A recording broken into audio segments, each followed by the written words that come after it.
Alright, what's going on guys, Moxification here. So today, I'm going to do an old school mods video, because I haven't done one of those in a bit.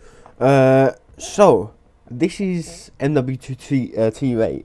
I just want to say, I will do some TU6 again, I will do some TU6 and even TU7 stuff, even before that, maybe even TU5 and TU4, but I just, I saw, I did the old school mods video probably the other week, and it was the one on it was the Azure lobby, the first Azure lobby with EB, and this is the first Superman lobby DLL that anyone ever used. And I just want to say really quick as well, I just want to make it clear that there were other Superman lobby like DLLs that people used, but this was the first one. This was the first one that people used in terms of like it being officially called the Superman lobby. Like, this is like the first Superman lobby there ever was, and maybe even before it was even called a Superman lobby, you know. So this is like a really long time ago. So I believe this came out around, it was around August 2014. So it was literally, I remember it because it was right before my birthday. It came out, and I was hosting it for like load of different guys. Like, to describe the people that I was hosting for, like a lot of people was paying to join the lobbies. You know, when I say paying, it was like a massive, I don't know what you describe it as, but you could even call it like a new era within modding. You know, like within like trick shotting, it was like everyone wanted to do it. It was like a really cool thing to do. So this is the first DLL. So I loaded this up the other day in a live stream. It's the Tesseract menu. It's the Tesseract 2.1 by I always get his name mixed up. Let me just check. It's Craig Christ. I always forget if it's Craig Christ or Craig, but it's Craig Christ, and he's got like some numbers at the end of his name as well. It's like 81 something, whatever. You know, it's like four digits. But yeah, so this was made by Craig Christ. It was, I mean, right now it doesn't look like anything, but it's actually really like coded well. And to describe that, I mean, like, just the whole thing, it could look like something that was done, you know, last year or this year, compared to like the people who make menus now and like the people that made menus then. Like, the only other menus that was made around this time, like this time in like MW2, like TU8, when it weren't when it first came out, but like I said, it was around August 2014. So yeah, so it was a long time ago. But if you take a look at the menus back then, like, things around that time would be things like there's the menu by Win, and it's called No Name. That's probably the best menu that like was around back then, other than this. And this is a massive difference to that. Like, it's got terrible button monitoring. It's just a really bad menu. I mean, it was quite a good menu, but it was nothing compared to this. So this menu it's not all client. It's straight up just host only. The way that it worked was, I'll show you what I used to do. So this is what I used to do. I'd get, we wouldn't do bots, because you can't actually teleport the bots. So, you know, there was no teleporting the bots. So what you'd have to do is you'd have to get another random guy in the game. So for example, if I was hosting, if I did a rent or whatever, a lobby rent, or, you know, like an hour lobby for however much money or whatever, it would be like, you know, I'd go dummy, or if they had a second Xbox, they'd go dummy, or whatever, you know, like you'd have to set someone to be a dummy, like there'd be a person. So you could actually have a bot. There are bots in this. So if I do, if I take off the, let me take off all of these. Yeah, they go and add a bot. There you go, right there. If we go over here, we'll find the bot. Oh yeah, I've got the radar on, so I can actually see him anyway. But the way I'd set it up, I think I definitely did a video on this. I did a video on this, like how to host a Superman lobby, a really long time ago. So the bot's there. You can't teleport the bot, so that's why you'd have another person in the game. You'd have to have like me dummy or whatever, someone else dummy. So essentially what I'd do is the setup for a Superman lobby would be this. I'd go into DVAR menu, I'd press D-pad up so it goes down to the bottom. I would do explosive bullets. I'd put the set multi-jump count to 9999. The reason for that is because it actually allows you to do like these. I'll show you what it does. So if I press A, it's just a normal jump. If I tap A loads of times, it like flies you up. Like it's basically just, it is what it is, you know. It's a multi jump. I used to put it on 9999 all the time, but then I started seeing people in the lobbies do like trick shots with it in there, so I started just putting it up to like 3 or 4, because like it just, the shots look terrible. Like, I don't know how to describe like how bad the shots look when you do that.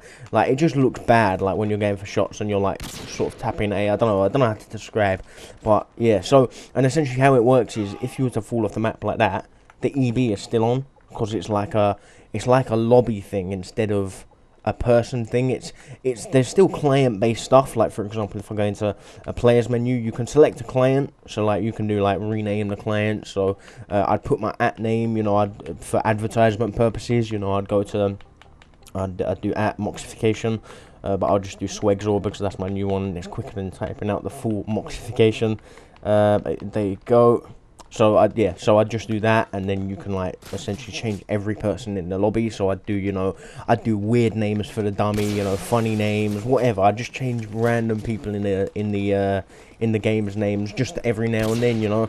I even did trolls where like I remember doing bot lobbies like a bit later, probably late 2014, like when the bot lobby first come out. And I remember like changing my name to a bot and like just getting like quad headshot feeds, you know, like, and people would think like, what? There's a bot getting quad headshot feeds, you know, what's going on? But yeah, so that's how I do it. And then the thing that was really, it wasn't difficult, but it was a time-consuming process, would be at the moment. So it's TDM, so it's first up to 2,500 points, I believe. So because that's the minimum you can do. That's the minimum like time, well, score you can set it to. So obviously you'd have to get to last. So to get to last, what I'd do is I'd take off EB. I'd put this infinite bullet penetration on, and then I'd do, what did I do from here? I think it was, is it in players? I feel like it is in, yeah, it's in players. And then you'd go to basic aimbot, and then I'd get, where is it? Let me find one. I don't even have a UMP class, so I'll just do this UMP class. And essentially it would just turn on aimbot. But the aimbot is different in the way that it's not like unfair aimbot, it's more like legit aimbot, so you do actually sort of have to hit them. So it's like, since there's minuscule health and the infinite bullet penetrations, like, look, hang on, I'll show you what I'm talking about. If I take off the infinite bullet penetration, I might still hit them, but it's not like, the bullet sort of still has to hit them. I don't know how to describe. You can actually wallbang that point, but yeah. So infinite bullet penetration just means that I can wallbang every wall, basically. I believe. I could be totally wrong with that, but yeah. So I just do that, and then it would allow me to clear out pretty quick. And like sometimes I'd even have everyone in the game. Let's say there was like 8 people in the game. I'd have them all change teams so that I can clear out quicker. And sometimes I'd accidentally kill last, and it'd happen every now and then like that. But yeah, so I'd basically just enable aimbot. But obviously the aimbot isn't good for trick shotting. It's just it's only good for like this sort of thing. So like clearing out. So I'll just get to the last, and then I'll show you what we do from there. So since this menu isn't all client, it basically means that only I have the menu, only the host has the menu, so no one else can actually open the menu, so no one can get themselves up to trick shot spots. So let me just jump off the map to get some more ammo. Oh, actually I think I used to turn on infinite ammo. I think, yeah. Let me just jump off as well. There you go. There you go. I've got infinite ammo now, so it's good. I don't have to jump off the map again. So yeah, so I need 2 more kills, I believe. There you go, 1, and then there you go, 2. So let me just turn off aimbot.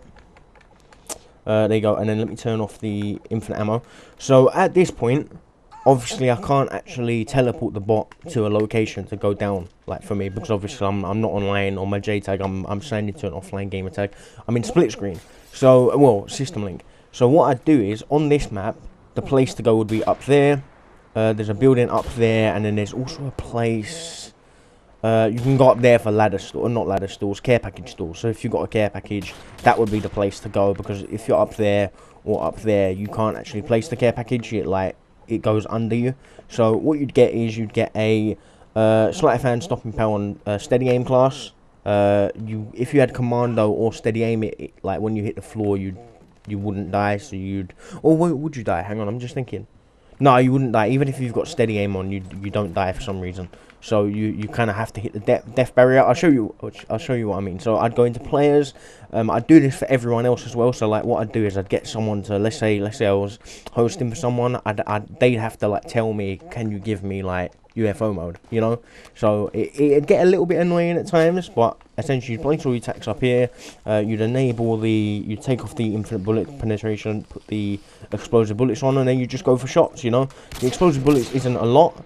It's, you know, it's quite minuscule, but at the time it was amazing, because obviously before you'd have to actually like, you know, hit them, you know, whereas like this is sort of, you have to, yeah, you just have to hit like around them instead of like actually hit them. So it was just a really cool thing at the time, you know. It was obviously, it's massively different to now. Like now you've got full on aimbot where you just go for a shot and you hit, voila, done, you know. But yeah, so the dummy spot would be, I believe, I'd put them there, like right in front of that wall, so that then you'd only actually have to hit around that area. But then some people would be like, put them on the roof, and that's not right, because if you put them on the roof, you have to hit an area that's a little bit more difficult to hit, especially when you're like, for example, down here. You know, if you're trying to hit the helipad, that's not a good idea, you know. So yeah, and at this point, what you'd have to do is, if you didn't die, you'd have to run towards the map to actually hit the death barrier, in which case you would die. And there's so many different maps, like there's, you know, different maps, different spots. There's so many things that you can get on this map. Like you can actually get on, I don't know if you can get on that building. There's a triangle like building. I can't see it from here.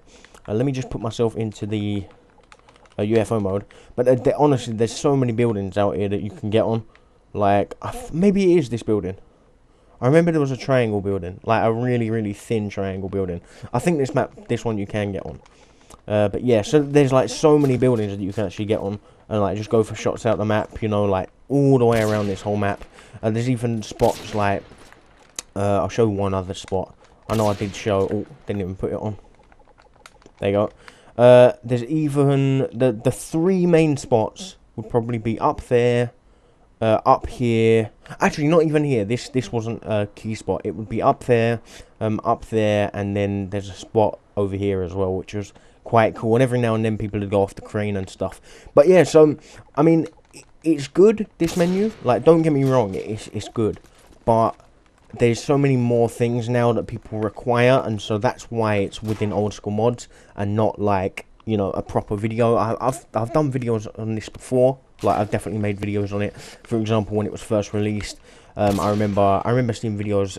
I think this was released before it was even used for Superman lobbies. And just to say, this isn't meant for Superman lobbies. Like, people just happen to use this for Superman lobbies, and then like later on, other menus came out like specifically for Superman lobbies.